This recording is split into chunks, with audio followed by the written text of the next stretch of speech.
Good morning. Good morning, everyone. I'm Sean Patrick Dorsey. Can't see him.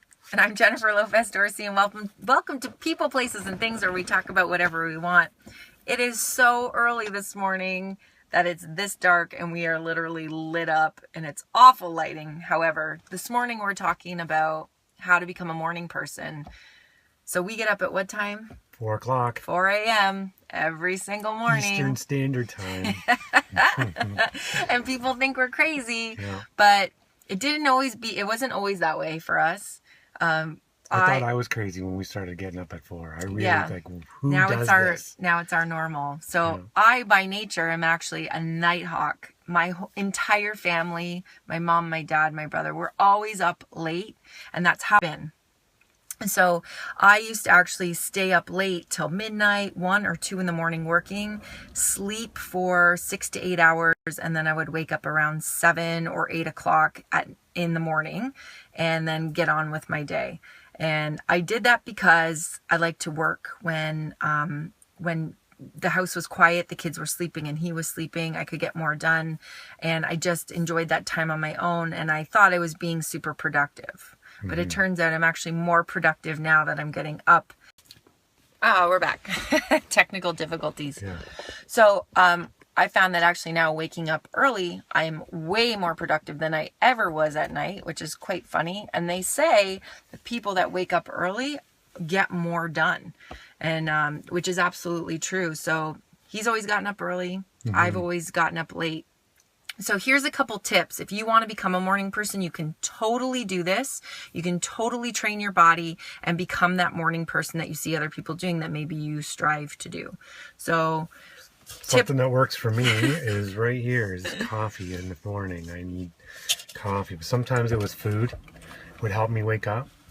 But for me, the big thing was what's the driving factor to make you get up early? Well, sorry, back to this. So I wouldn't say this is my driving factor. I would say drink water, because as much as coffee gives you a boost, he's saying no, but as much as coffee gives you a boost, you also crash. And it's also really not the greatest for your lymphatic system. So drinking water is really crucial. So some people cannot drink water before bed because it keeps you up at night. So if that's the case, do not drink water right before bed. However, if it doesn't do that, drinking water before bed or maybe an hour before bed is really crucial for your body, because it hydrates you, it helps your brain function, it helps just keep everything flowing naturally and energizing you naturally the way you're supposed to be. So drinking enough water is definitely crucial for your body. The next tip would be to go to bed early. That was one of the biggest things. I thought that I, had insomnia or I couldn't go to sleep, which wasn't true at all. It was, I had trained my brain to go to bed late at night, and and it's really not that. Now I've trained myself to go to bed early. So there's all these apps that you can get that will actually remind you to go to bed. So if you don't have somebody like him sitting there going, Jen, it's 9:30, it's time to get ready for bed, there's apps that you can download, or even in your phone you will have an app. So I have an iPhone, and I can go into my timer and set when I go to bed, and I can keep track of my sleep patterns. So I know for me, I've played around, 5 to 6 hours of sleep every night is perfect. Some people need more. Some people can go with less. How many hours of sleep do you need? I need about 7. You need 7 to 8. Yeah. I need 5 to 6. If I sleep more than 6, I actually feel more tired the next day. So you got to kind of find your jam, what works best for you. So I actually start getting ready for bed at 9:30 so that I'm in bed by 10 and I'm asleep between 10 and 10:30. The earlier the better, because between, I think it's 10 or anything before midnight is your REM sleep. That's when your brain is in its deepest form of sleep, and you're going to get the most rest for your body. And so the earlier you can go to bed, the better. And I used to feel like I was missing out on things because, oh my gosh, I have 2 hours there that I could get work done. But in reality, I'm actually getting up 3 to 4 hours before everybody else. My brain functions way better in the morning than it did at night, which I now know because I can compare the two. The other thing is an alarm. Yeah. We used to use this like, oh, who wants to wake up to that kind of an alarm? It's terrible. Yeah. So there's awesome alarms in our phones that we use that are gradual. that are like, you know, kind of music or a soft tone that bring you into a louder tone. And there's like 20 to choose from. There's also apps that you can download that do the same thing. And it doesn't have that like irky feeling that when you're listening to it, that it wakes you up. So I also don't hit stop. I hit snooze.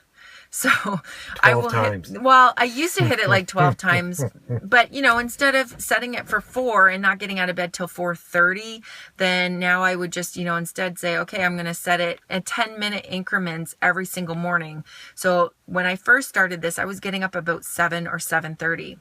So what I started doing was setting my alarm for 7, then 6:50, then 6:40, then 6:30, and doing that slowly so that my body, slowly got used to that process where I was waking up earlier. And then I eventually got to that point where I was waking up at 4 a.m. And now it's just normal. And even if my alarm doesn't go up, I generally will wake up on my own because I've trained my body to do that. And he does too. I was going to say that. I don't use my alarm anymore because I'm up before it. Yeah. So he gets up about 10 minutes before me.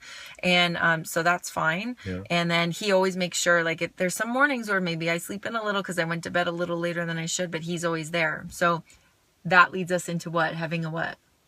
Accountability partner. Yeah. Having an accountability partner where I know when I go to the gym, he's going to be there. I'm accountable to him. So if you have to do that where maybe, you're waking up in the morning and you want to make sure that you're getting up, doing it with someone is awesome. So if you don't have a spouse or a partner, you can do it with a friend. And you don't even have to be together. You can just be like texting each other, right? Yeah. And FaceTiming each other. You can meet at the gym. You can go for a walk. Doing your workout in the morning is awesome. And it's one of the best times to get physically active. I actually wake up and have more energy in the morning than I do mid-afternoon or evening. Some people are opposite. You can train your body to do this. So the whole 5-second rule, there's this amazing book you guys have to read. It's called The 5-Second Rule, and it's not what you think it is. It has nothing to do with dropping your food on the floor. It's pushing past the fear or maybe pushing past the things you don't want to do. So one of the things in this book where it talks about is getting up is doing the whole 5, 4, 3, 2, 1, get up. And you literally like jump out of bed. You don't even think about it. You just do it. Force yourself. Yeah, you force yourself. So 5, 4, 3, 2, 1, and jump out of bed with energy. And if you do that, that will definitely help get you started on the right foot. Because it's comfortable to just sit there. It totally it's comfortable. And that's most of our life, things are very comfortable. And to do something new takes a bit of effort, like for me, when I wake up in the morning, it's my prayer and meditation. The house is the quietest. If I wait till the end of the day when all the kids are home and I'm really hungry and I'm tired from a long day to start doing some of the things like that, it's my own fault. And then you get interrupted and you get frustrated and then you just... I start blaming them for the things that I should have done now when I had the time to do it. Right. So I love right now we have Andrea, Darlene on. I saw Cindy Ann was on. So you guys are totally morning people and that's fantastic. If you're not and you're watching this at midnight and going, I want to do that, you can do that. It's a slow process. You do it gradually. If you're getting up at 7 or 8 a.m. and all of a sudden you start waking up at 4 or 5 a.m., your body is not going to like that and you're probably not going to stick with it. So you got to do a gradual process. So let's go back through our points. You're going to drink your water. You can use coffee if you want. You're gonna use an alarm that is a gradual thing that comes in, and you're not gonna hit stop. You're gonna hit snooze. You're gonna have an accountability partner, and maybe you're gonna start working out or getting active in the morning. What else did we say? I can't even remember the points. You're going to just get up slowly, do it gradually. Start doing 10-minute increments where you're getting up earlier and earlier every single morning. And, and it's going to make it easier. And even on your off days, get up early because I find that before I would be like, oh, it's the weekend, I can sleep in. And then I would sleep in and it would take forever to get back into the momentum of waking up early and the routine of doing that. So now, sometimes I do sleep in. Sleeping in for me though, however, is like 5:30. Hey, Vanessa, good morning.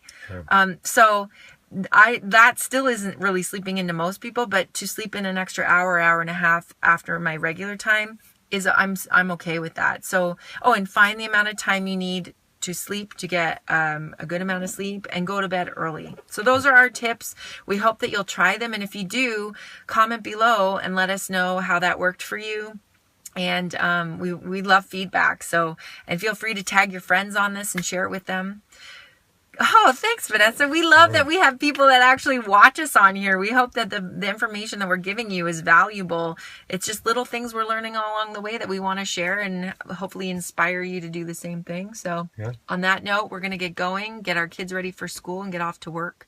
Yep. So we want you to think of 5 things that you're grateful for and 2 reasons why you're grateful for I'll get it. I will get it. I say it every morning. Yep.